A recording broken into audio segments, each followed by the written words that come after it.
Hello, this is Rebel Whovian and today I'm doing a very special video. This is going to be the first of 3 videos about my 5th anniversary on YouTube. The first of which is going to be a Q&A, as you probably would have seen in the title. I've got quite a few questions, so I'm going to get on with them straight away. The first question is from Josh True. He asked, what was your favourite film of 2018? I'd have to say Avengers Infinity War, mainly because it's such a big event. I saw it 3 times in cinemas, that's how much I liked it. Once in 2D, once in 3D, and once in D-Box, which is when the chairs move. The next question is from Sam Lloyd. What has been your favourite thing about writing for the 12th Doctor? I think it's quite fun to write his dark moments, because he's quite a dark Doctor, as well as being quite light-hearted sometimes. And you can see that in Gone Too Far and The Unholy Truce. And because he's my favourite Doctor, I just enjoy writing for him anyway, so he's always going to be a joy to write for.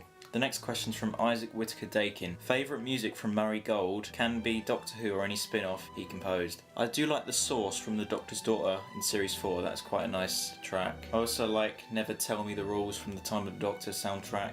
And of course I love The Shepherd's Boy from the Series 9 soundtrack.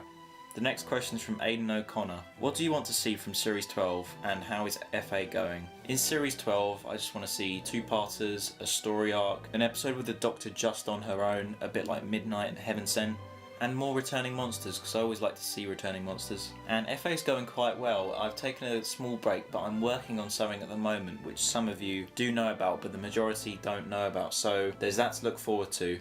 The next questions are from James Blowers. Rate Tom, Stewart and me, which is James, by number 1, most like Jesus. I'd say James is more like Jesus. 2, most likely to be hurt with a pineapple, Tom. Best qualities to survive a swarm of bees, I'd say Stewart. Least likely to lose fingers when clapping after a theatre production, Stewart. Least likely to kick a car tyre and mangle our toes in the explosion, probably James. The next questions are from Stewart. Which figurine aventurine did you have the most fun making? I really liked the Reject Stock, which is an episode that me and Jamie worked on, because it was the first time that I'd used the 11th Doctor in a proper FA, and as it was a Christmas special it just felt really good to make it. I think it's definitely my favourite FA that I've produced. Why do people still use FA when figurine aventurine sounds more sophisticated? Because I don't actually know. Because figurine aventurine sounds like something the Power Rangers would shout. Once you've seen a bit more of the old show, would you consider doing a story with a classic Doctor? Yes, definitely. I'd love to do a Tom Baker one, maybe a Paul McGann one or a William Hartnell one. Hopefully, either this year or next year, I'll produce an FA with a classic Doctor. What do you think makes a good figurine aventurine? Just have fun with it. It doesn't have to be too serious. Have a fun, unique story in it, so don't rip off lines from another episode of Doctor Who. Make it your own. And as it's yours, do whatever you want with it. Don't be restricted to the lore of the show. Just do anything. And the final question from Stewart is, what's next? What's next? Well, as I mentioned earlier, there's a project coming up that I'm working on with quite a few people, and at the moment I can't tell you anything about it, but that is to come early this year, so look forward to that. I'll also be producing a few more FAs this year. I'll be releasing an interactive short film soon, and I'll also be doing my final major project at college, which will be a Doctor Who short film. The next question is from Ollie Linklater. Why did you start your YouTube channel? I'm not really sure.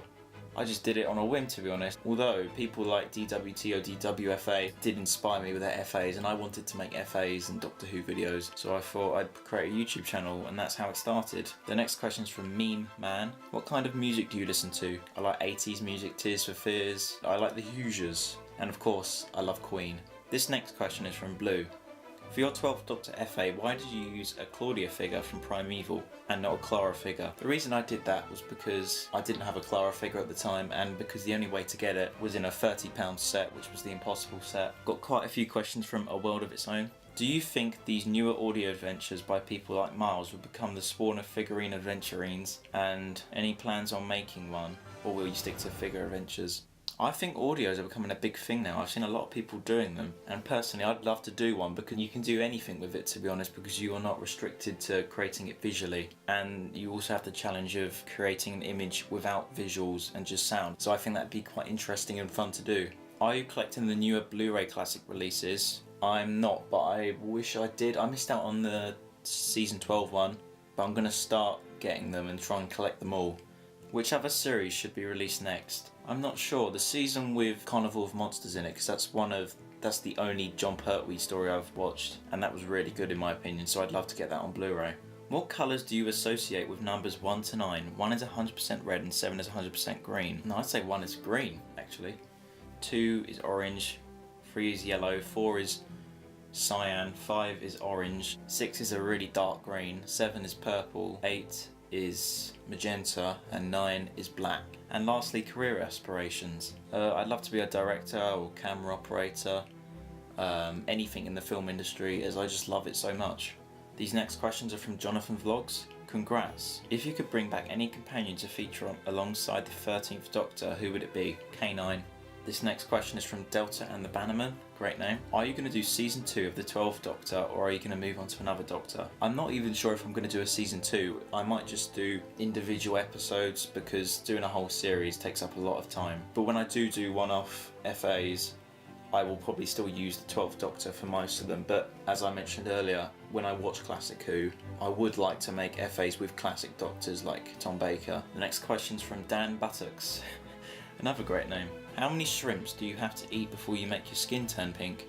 A lot more than a lot. The next question's from Joe Street. How did you get into Doctor Who? Well, my older brother used to watch it, and I used to sit down with the family and watch it. It was kind of an event for us every Saturday, but most of the time I was hiding behind the sofa because it was too scary. So I didn't really get into it properly until Voyage of the Damned, which I think was Miles Taylor's first episode, because I thoroughly remember getting a Woolworths pack of Doctor Who figures on that Christmas day, and we had Voyage of the Damned on our projector screen, and I remember at the end there was the Coming Soon trailer, and I remember a massive wasp, and that's how I got into Doctor Who. The next question's from Smug Records 666.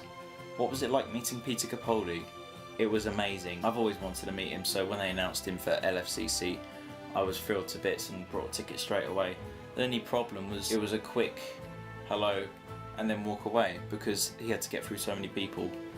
Although I did say, good to meet you, I shook his hand, put my arm around him, and I think the photo that we had is really nice. The next questions are from Dave Knight. What advice would you give to other budding filmmakers? Don't give up. When you first make films, they may not be the best, but don't worry, you'll improve, you'll develop your skills, and they will get better.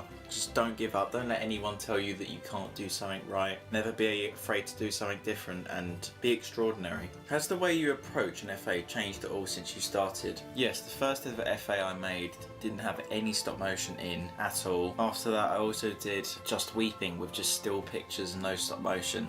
Well, that was the first version of the episode. The second version is the one that I released eventually, but originally there was no movement at all. But yes, from then till now, I'm using more stop motion. The final questions are from Jack Colon. Sorry if I've mispronounced your second name. What do you find you put the most effort into when making an FA?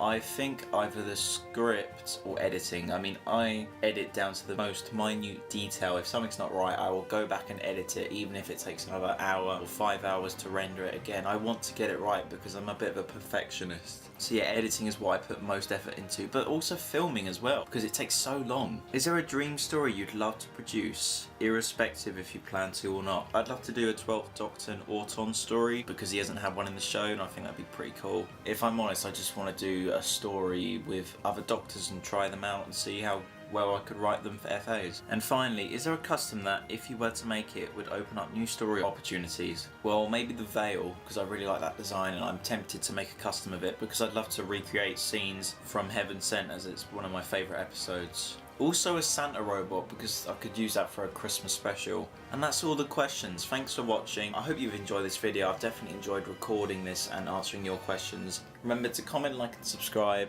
and I'll see you in my next video. Bye for now.